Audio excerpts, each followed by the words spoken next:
ایک روز رسول اکرم صلی اللہ علیہ وآلہ وسلم اپنے صحابہ کے ساتھ تشریف فرما تھے کہ زین بن سعد یہودی عالم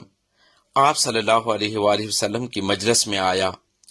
اور حضور اکرم صلی اللہ علیہ وآلہ وسلم کا گریبان پکڑ کر بڑی سختی سے کھینچا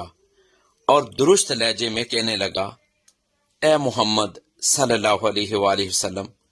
جو قرض تم نے مجھ سے لے رکھا ہے ادا کرو۔ تم بنو ہاشم کے لوگ قرض کی ادائیگی میں ٹال مٹول سے کام لیتے ہو۔ حضور اکرم صلی اللہ علیہ وآلہ وسلم نے اس یہودی سے چند درم بطور قرض لے رکھے تھے، مگر ادائیگی کا وقت ابھی باقی تھا۔ کہتے ہیں یہودی کی گستاخی دیکھ کر حضرت عمر رضی اللہ تعالی عنہ کھڑے ہو گئے اور اپنی تلوار فضا میں لہراتے ہوئے کہا،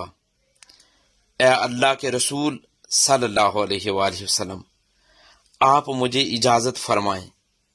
کہ میں اس گستاخ کی گردن اڑا دوں۔ رسول رحمت صلی اللہ علیہ وآلہ وسلم نے حضرت عمر رضی اللہ تعالی عنہ سے فرمایا، عمر، اس یہودی سے کہو کہ وہ بہتر طریقے سے اپنا قرض طلب کرے اور مجھے حسن ادائیگی کے لیے کہو۔ یہودی یہ سن کر کہنے لگا، اے محمد صلی اللہ علیہ وآلہ وسلم، اس ذات کی قسم جس نے آپ صلی اللہ علیہ وآلہ وسلم کو حق سے نواز کر مبعوث فرمایا، میں اپنا قرض وصول کرنے نہیں آیا، بلکہ اس لیے آیا تھا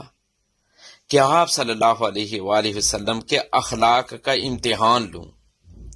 میں گواہی دیتا ہوں کہ اللہ کے سوا کوئی معبود برحق نہیں، اور آپ صلی اللہ علیہ وآلہ وسلم اللہ کے رسول ہیں۔ میں اپنا قرض مسلمانوں پر